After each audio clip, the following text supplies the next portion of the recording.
설명하는 구절도 있습니다. 그런데 오늘 1절 말씀을 다시 보시면 사도 바울은 사람들에게서 난 것도 아니요 사람으로 말미암은 것도 아니요 오직 예수 그리스도와 그를 죽은 자 가운데서 살리신 하나님 아버지로 말미암아 사도된 바울은 이렇게 자신을 소개합니다. 그냥 사도된 나 바울은 이렇게 편지를 시작해도 되는데 바울이 이렇게 길게 자기의 사도권을 설명하는 이유를 우리는 좀 생각을 해봐야 될 필요가 있겠죠. 사도 바울이 이 갈라디아 지방에 써보낸 편지이고 또 이 편지를 받는 사람들이 왜 이 편지를 받는지 우리는 지난주에 함께 나누어 봤습니다. 갈라디아 지방은 이스라엘 땅이 아닌 이방인의 땅입니다. 그래서 이방인들로 이루어진 그 교회에 사도 바울을 공격하는 유대인들이 들어와서 이렇게 설명을 했습니다. 이방인 너희들이 예수 그리스도를 믿는 건 축복된 일이고 정말 잘한 일이다. 하지만 너희들이 유대인화 돼야 되고 유대인화 되려면 너희들이 율법을 따라야만 한다.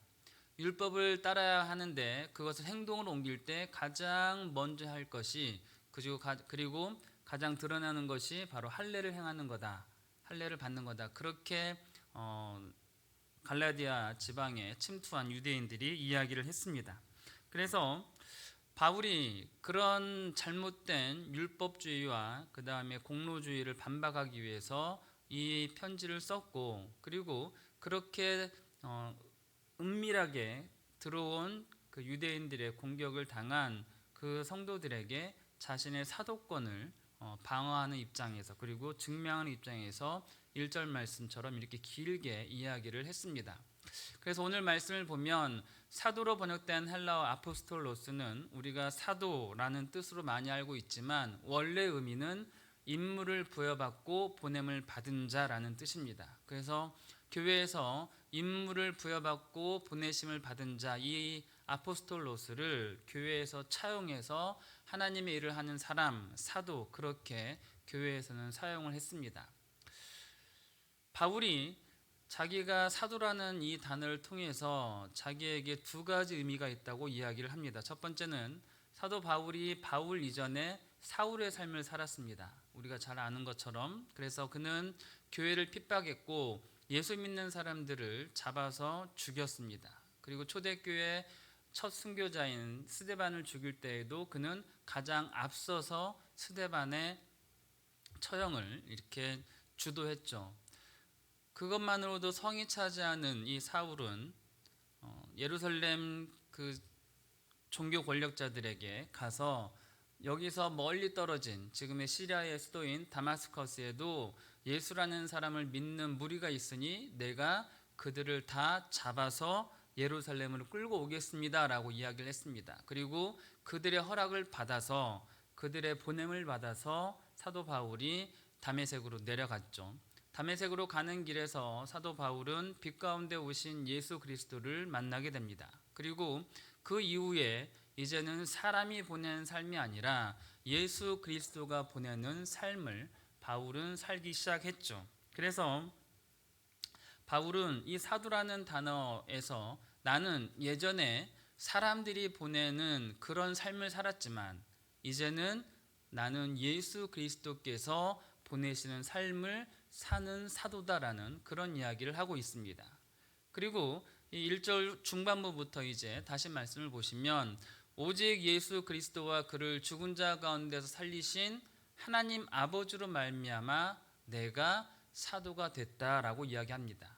즉 사람들에게 보냄을 받았던 그런 삶으로 임무를 수행하던 그런 삶이 아니고 이제는 내가 예수 그리스도를 만난 뒤로는 예수 그리스도와 그를 죽은 자 가운데 살리신 하나님 아버지로 그리고 그 하나님 아버지가 보내는 그런 삶을 나는 살고 있다. 그렇게 이야기를 합니다. 그래서 이 1절 말씀을 크게 두 부분으로 나누면 오직이라는 단어 앞과 뒤로 나누어집니다. 그래서 오직이라는 단어를 가운데 두고 앞에 있는 그 문장을 보면 주된 문장, 즉 핵심 단어는 사람입니다. 그리고 오직이라는 단어 뒷문장의 핵심적인 단어는 예수 그리스도 그리고 하나님입니다.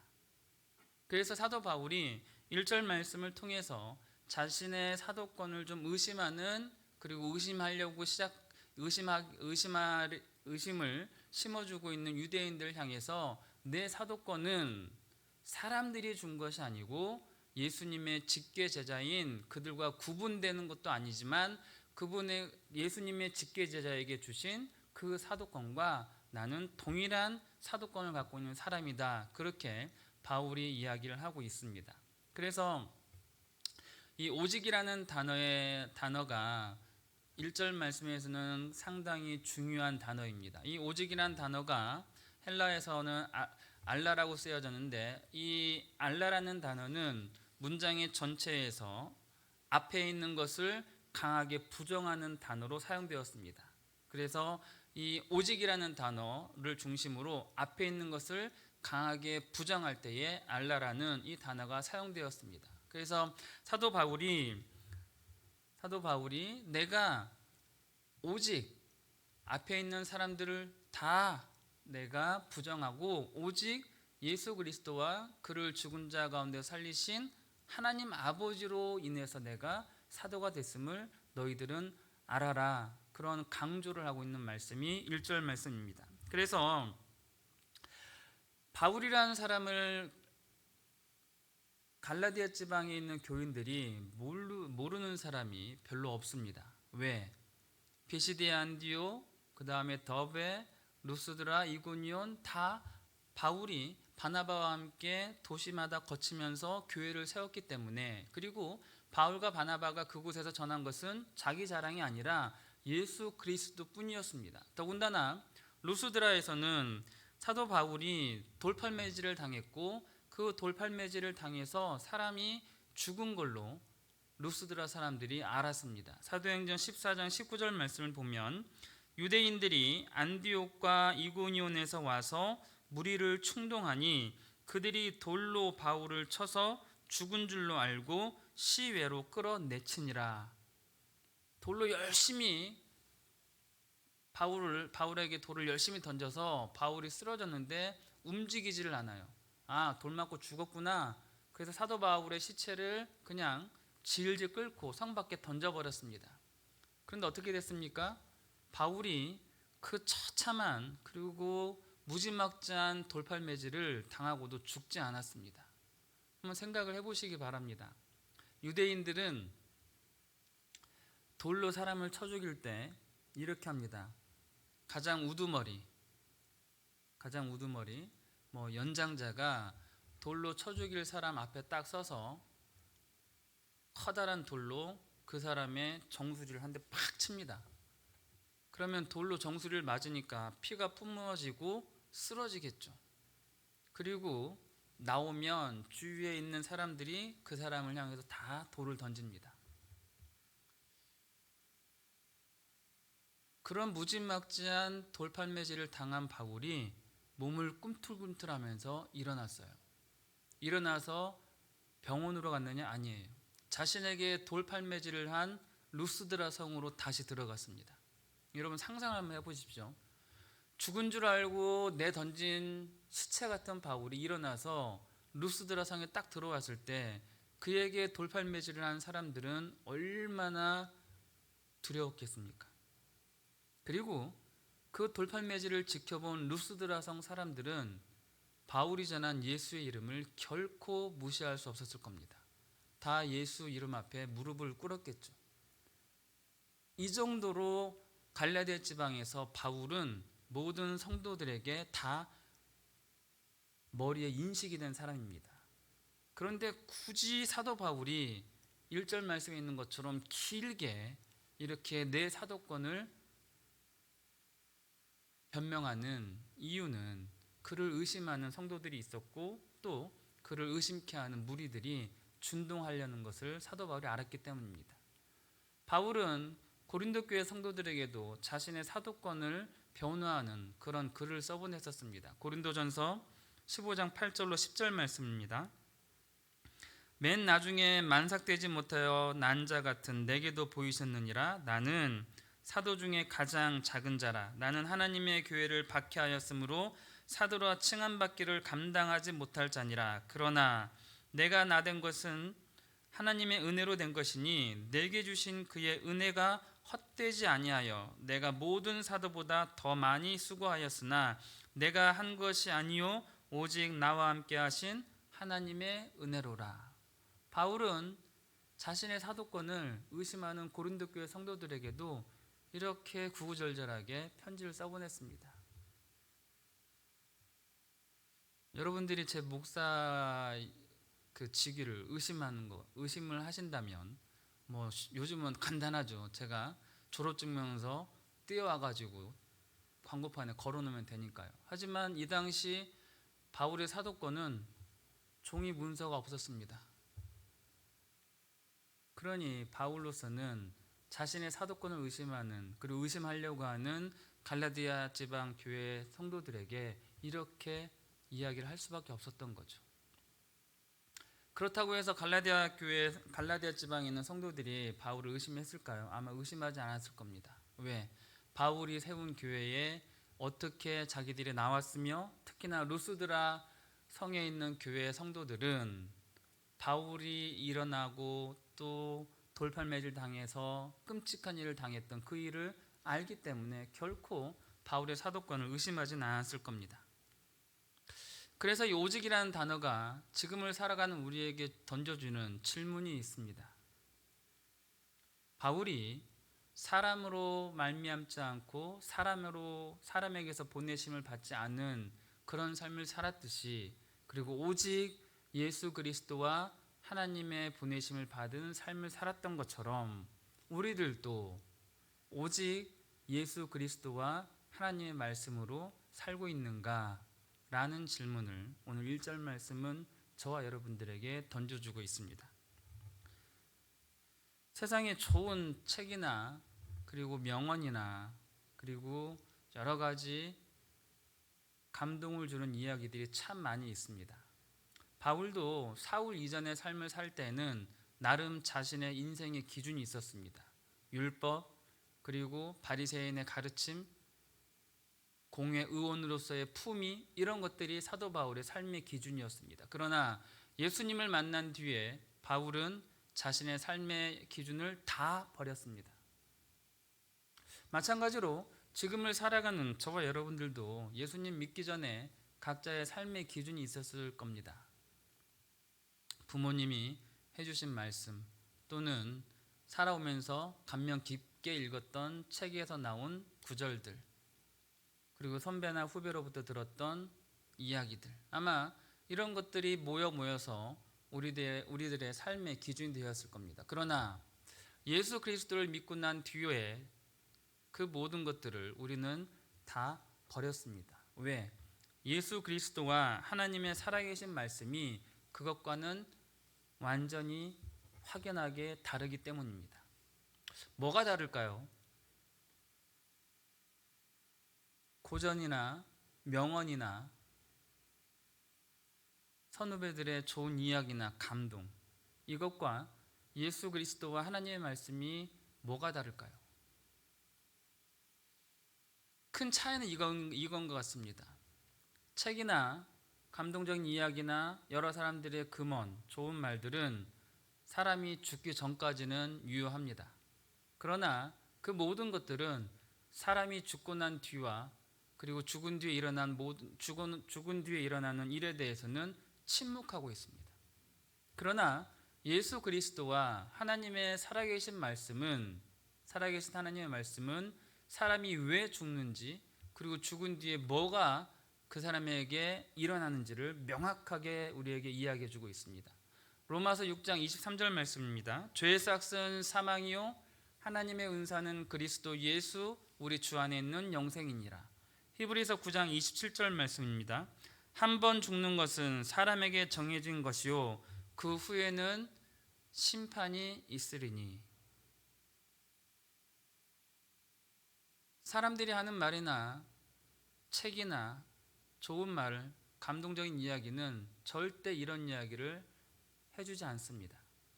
오직 예수님, 그리고 살아계신 하나님의 말씀만이 사람이 왜 죽고 죽은 뒤에 어떤 것이 있는지 우리에게 예나 지금이나 앞으로도 변하지 않는 말씀으로 우리에게 남아있게 됩니다. 바울이 자신의 사도권이 오직 예수 그리스도와 살아계신 하나님으로부터 왔다는 것을 증명하는 것처럼 우리의 삶의 기준이 예수 그리스도와 살아계신 하나님의 말씀이기를 하나님은 간절히 원하고 계십니다. 그래서 이 말은 뒤집어 보면 바울이 사울에서 바울이 된 뒤로 그는 하나님 말씀 앞에 그리고 자기를 부르신 예수 그리스도 앞에 결코 부끄럼 없는 삶을 살았다는 것을 반증해 주고 있습니다. 사도 바울이 3차 전도 여행을 마치고 예루살렘으로 가고 있었습니다. 누가 봐도 예루살렘에 가면 사도 바울은 죽는 그런 목숨이었습니다. 3년 동안 머무르며 가르쳤던 예배소 교회 장로들을 만납니다. 그 예배소 교회 장로들이 바울 선생님 가지 말라고, 예루살렘에 가면 죽는다고 말리니까 바울이 이렇게 말을 하죠. 사도행전 20장 24절 말씀입니다. 내가 달려갈 길과 주 예수께 받은 사명 곧 하나님의 은혜의 복음을 증언하는 일을 마치려 하면은 나의 생명조차 조금도 귀한 것으로 여기지 아니하노라. 내가 이렇게 살았는데 내가 죽는다고, 다 죽는다고 말하는 예루살렘에 내가 안 가면 내가 지금까지 살아온 거 다 헛것 아니냐, 나 말리지 마라, 그런 말입니다.